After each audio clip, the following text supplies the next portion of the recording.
Conventional burial and cremation are the main options Americans consider when making funeral plans. However, these methods can negatively impact the health of humans and the environment.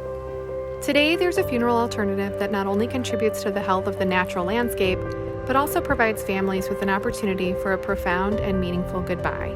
It is known as conservation burial. Here are 6 fascinating facts you may not know about conservation burial. Conservation burial is natural burial with a twist. You may have heard about natural or green burial, which is where an unembalmed body is placed in a simple shroud or biodegradable casket and buried in a grave not 6 feet deep, but about 3 to 4 feet deep. Conservation burial is when all of those things happen and the land is protected by an easement held by a conservation land trust. An easement is a legal agreement that permanently limits the use of the land in order to preserve values that are present, such as watersheds, historical features, or endangered plants and animals. Certification is difficult to attain. It takes a lot of work and dedication to become certified by the Green Burial Council, the organization that has set forth the standards for natural funeral methods. One major component is a restoration ecology plan. This is when humans try to undo some of the damage we've done to an ecosystem. Restoration activities include the removal of invasive plants, replanting native vegetation, reversing erosion, and rewilding the land. All of these activities support the health of water, air, and food systems, and therefore they support human health too. And there are specific guidelines for burial. The graves are usually hand-dug and do not contain a vault or a grave liner. Bodies must be unembalmed, which means they are free of toxic and corrosive fluids that are used to delay decomposition.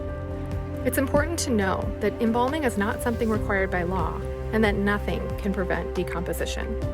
In conservation burial, death and decomposition are accepted and embraced as a natural part of the life cycle. Graves are less dense.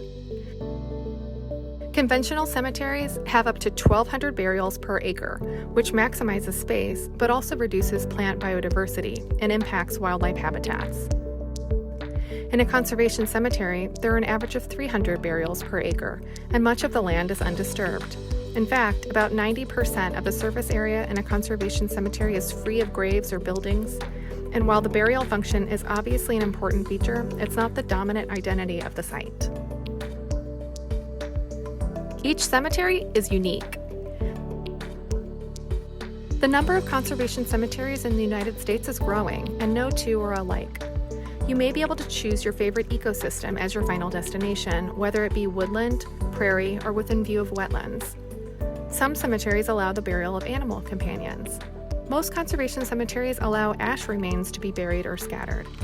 As for grave markers, some cemeteries allow families to choose a flat native stone or provide a simple metal disc stamped with a person's name and dates. Finally, many cemeteries mark graves using GPS, which allows visitors to use a smartphone to locate a grave. It's all about community. The conservation burial community is strong, and it's made up of volunteers, cemetery managers, land stewards, funeral professionals, and of course, the families they serve. These spaces are open to the public every day of the year, and they're places to gather, hike, birdwatch, and explore. Some cemeteries host special events like weddings, concerts, picnics, educational walking tours, and annual planting days, where family members are invited to place a living native plant memorial at their loved one's grave. The funerals are life-changing. Picture yourself at a nature preserve after the death of a loved one. You walk along a trail to a small clearing where your grief is welcomed by chittering birds and the hum of bees. You're invited to see the open grave that has been lovingly dug by hand prior to your arrival and is lined with a nest of flowers and moss.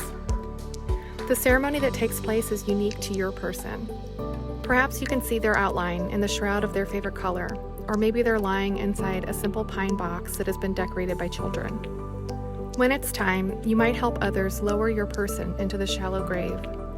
You might choose to help fill the grave with a blanket of leaves and flowers and layers of earth, and you might experience emotional closure in concert with the literal closure of the grave. In this moment, you're more than a witness. You're a participant performing a service for your beloved. There's no need to rush. You might stand in the sun, walk down to a creek lined with wildflowers, or just exist in the presence of people who understand your loss. And when it is time to go, you might find solace in knowing that the burial fees go right back into the land and its restoration, which benefits the living and the dead, and honors the big, beautiful natural world around us. Thank you for watching. To learn more and to view a full list of works cited, please see the description field below.